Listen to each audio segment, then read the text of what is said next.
The head of public service, Felix Kosgei, has confirmed massive wastage of public funds. Now for this country, Kenya, the country that is still struggling with a plethora of economic issues, so how then do we turn around this strategy? That is the question from my side, and Herman Manyora, East Africa's renowned public scholar, has the answers. I'm yours truly, Richard Mwenjo. Always a pleasure to have you on board. And now let's get straight into the show. Glad to see you, sir. Thank you. In all white. All white. Spearheading the theme for peace, call for peace and unity. Peace number one, peace number two, peace number three. At a time when Azimio wants to walk out of the bipartisan talks. They went there, let them stay there. Let them stay there. They made their bed, they have to lie in the bed. Let them lie there. Yes. Edwin Sifuna says every time back left of his car is the sufuria, ready to go the streets once again. Is that a conduit to solve all these issues? That's not how you do things. Don't walk into things if you know they are useless.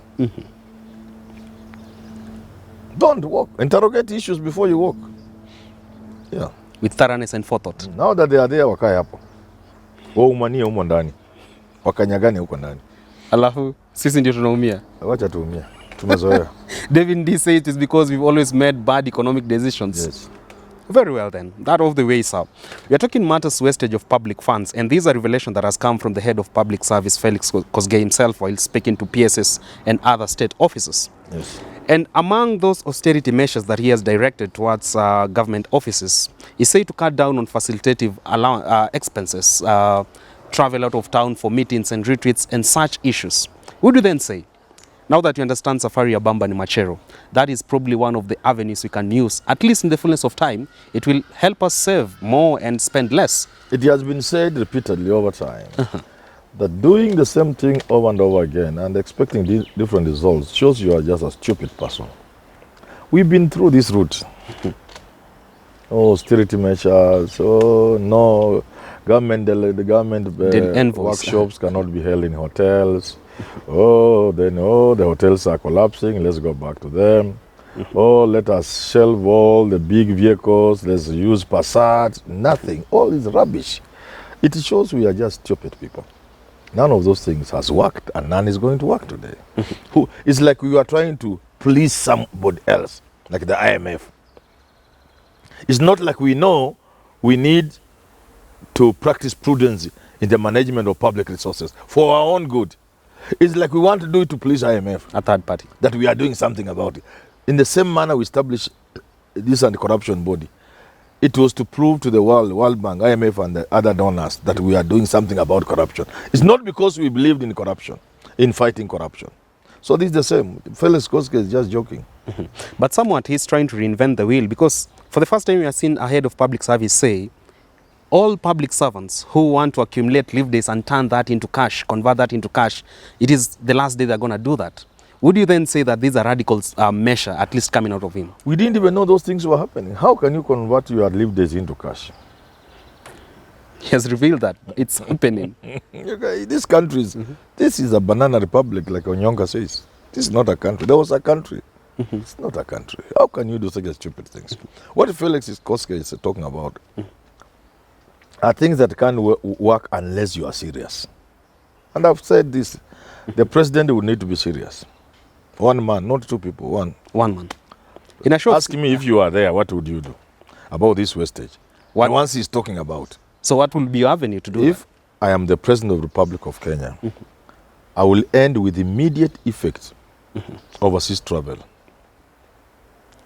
Because David Lee explained, he said you try to discuss with these people, you cut down the size, you say only 3 people are going. When you land there, you find 20. As a trade envoy? Somehow, there are 20. It's not anything you can do something about. Certain issues must be addressed with finality. And that's how countries have succeeded. Addressing things with finality. No overseas trip for anybody. And that's it. No workshop, no Naivasha, no Mombasa.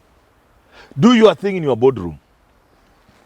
If you are a county, work within the county. You want to hold a workshop, seminar, do it there. Period. There is no but, no exemptions, exceptions, no. It's just with finality. Hakuna mtu anapanda ndege kwenda ngambo, anaenda kufanya nini? Maybe benchmarking. Ukitaka kwenda ngambo, panda ndege, chukua pesa yako, tipa ticket, enda. There's nothing you are going to do for Kenya. Absolute ambassadors are there. They can represent us in those meetings. There are no two ways about this thing. Nobody goes anywhere out of this country on our expense. Nobody. And I can tell you, there is zero value they are bringing back. Zero value. There is nothing I don't know when I'm seated here about the world. This is not the world of 1990. Today something happens in California. Today the whole world knows it has happened.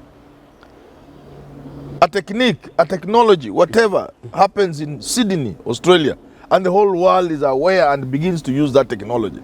So what are you going to do? There was this funny story, I don't know that it's true, of people who went to, I think MCS, they went to benchmark in some country. Sure. When they went there, they were told, yeah, we can refer you this thing we are doing, where we got it from. Ni wapi? Some place in Kenya. Yeah, they're in a foreign land to benchmark. And you know what, Richard? You are young people. That's why I don't like going to TV these days. I get very irritated. People whose future is important, not us who are exiting, can still defend stupidity. You know, unless we are serious, you know, people look at us and laugh. Wanaona delegation ni watu 18 ama 30 to the climate summit. Climate summit ilikuwa karibu 100. Wanaona watu MCS karibu 16 na MCS wakienda 16, staff ya county iko hapo 10. That is 26. Bodyguards and PS. Uongeze sasa vitu vingine hapo. We have 30 MCS and the other county officials. And what they are going to do, even those people there's a country that said you not come to our country. I just don't remember, but you can Google. Sure. There is a country said, we will not allow you to waste your resources coming to our country to benchmark. I don't know which country that was. Say, no, don't come. There's nothing you can. Look, like people looking for visa. Okay? Sure. If you want a visa to go to the UK, unless they have changed, then you say, my son Bush is graduating. They ask you, you want to leave Kenya and attend a graduation? They can't even understand what you are talking. Let the son graduate. A graduation is a simple 1-hour affair. Watch you stop everything. It is happening today in University of Nairobi. Yeah, it's stupidity, it's cheapness, it's backwards, it's primitive. A village delegation. We have to tell people these are primitive things. You cannot stop the university for 30, almost 60 days, nothing's going on at the university. Any university, they are preparing for graduation. When they were trying to see, when they said, when the university said there were too many students to be graduated on occasion, so they went around asking us, in a very formal arrangement, sure, what should be the way forward? You know what the University of Nairobi came up with? They split the two. So we had health sciences, G and what, then and the other 3 colleges on the other. So one is today, another one is December. I told them that's not the way. That is, because if I'm graduating with a BA, I want to enjoy seeing doctors taking their oath, Hippocratic oath. No, you can't go there. I'm saying I also want to enjoy. All right. You see, I want to enjoy the color. You want to mix with engineers and other people. So now when you separate them, I told them what you need to do is to graduate students as and when they are ready. As and when they are ready. So you can find in a year you have even 10 graduations, 15 graduations. 100 students are ready.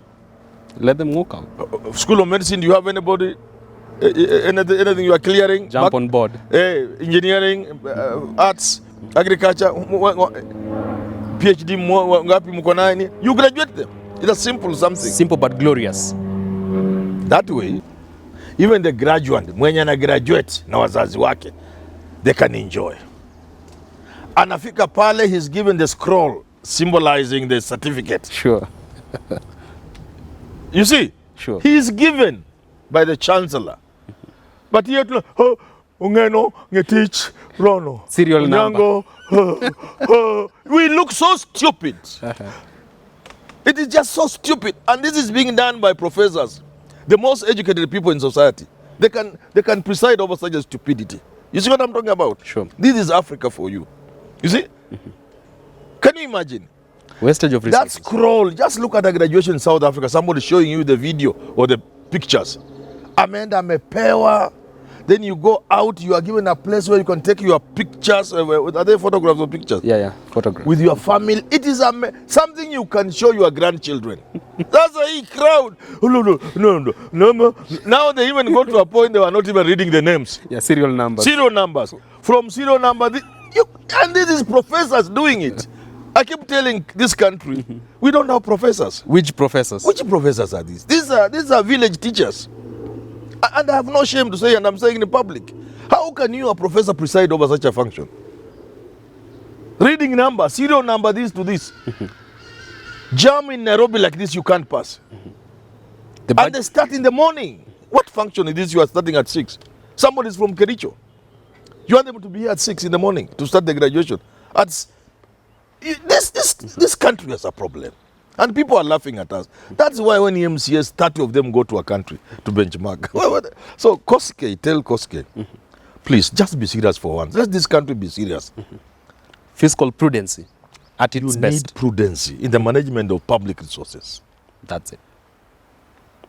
And I've said this, and when I'm saying, a nephew of mine is called Wallace, my brother's son. He sent me a text, Juzi too. 2 or 3 days ago. He said, hey, apana uncle. No, apana uncle, you'll get sick. Why? Even if you feel for this country, don't go. You talked until I could feel you. You can get sick. Don't do that. Because it hurts me to see this kind of things going on. I gave you an example one time. And I said, anybody listening to me who cares, go to the best airport is Kisumu Airport. Sure. Go to Kisumu Airport. There is a restaurant outside. It's inside, but there's also outside where people sit. Sit outside. A lounge. Around 4. Between 4. Just enjoy. Go there, 3 people take your tea and talk. Between 4 and 6. Just see how many government vehicles are dropping VIPs. Big vehicles. And how many are picking VIPs. You'll cry for your country. And these are stupid people who have gone to do nothing. Where they have gone. They are basically useless people. They have gone to do nothing. I am a consultant. I attend this workshop. They say the workshop will be 4 days. The first day, people don't come early. So effectively, you start the second day. The second day, people look like they are concerned. Presentations. Yeah, PowerPoint presentations. By third day, there's a half the hall, half the room, maybe the room. People are not there. People have got allowances, people have gone shopping, people are swimming. And then they say, tumaliza hivi vitu haraka so that we don't need to come up tomorrow here. The last day is never there. Watu wamaliza haraka waende, wale wanapewa allowance waende. At the expense of the taxpayer. Come on. And this is your country. And the country is bleeding. People are going to bed hungry. By government's own statistics. Not my statistics. They found public empty coffers. Which empty coffers? Which money do you find in the coffers? This is a country that uses taxes. You collect, you spend.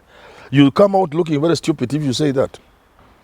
Very well then. In the interest of time, before we conclude the show, yes. Then again, do you support the argument that maybe, as much as Felix Koskei is calling for austerity measures in the form of fiscal prudency, there's also another extra duty to the administrator of justice when it comes to the fight against graft? Say, strengthen DCI, strengthen EACC, and other institutions that are to fight graft in public service. There is nothing to strengthen.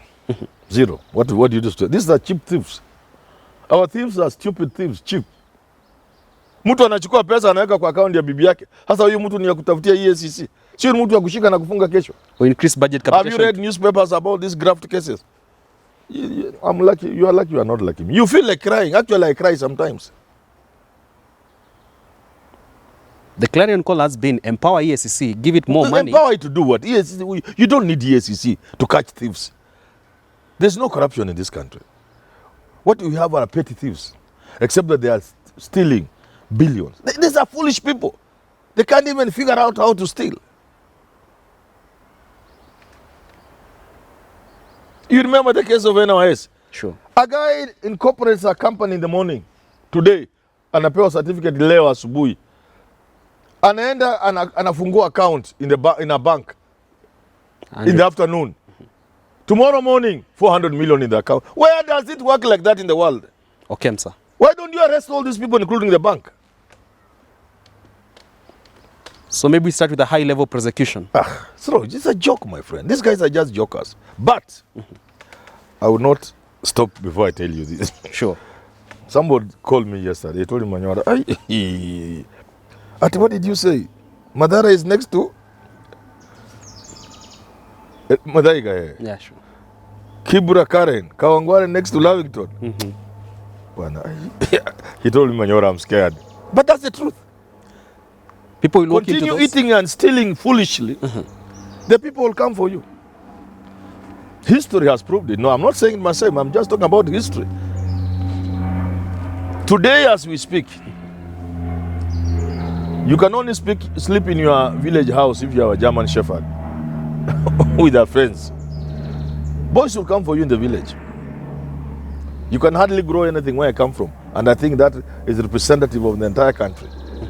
Our people have been stealing small farm produce in the farm, like maize. Before maize is ready, unaamka asubuhi wamekata wameenda kuuza green maize.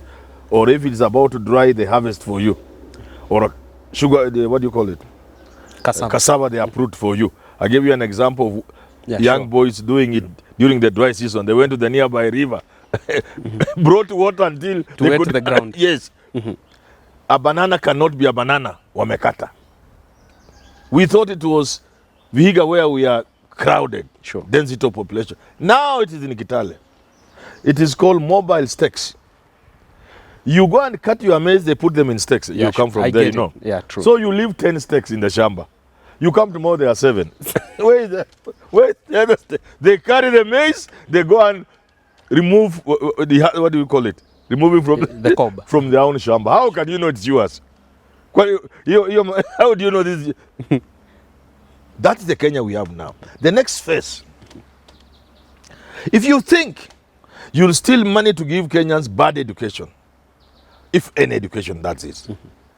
If you think your children will go to London for healthcare, America for education, for healthcare, if you think you'll enjoy the best cars in the world driving around and living in the best places, and Kenyan children who have even been educated up to university are roaming the streets, if you think you are safe, then you are the most stupid creature that God ever created.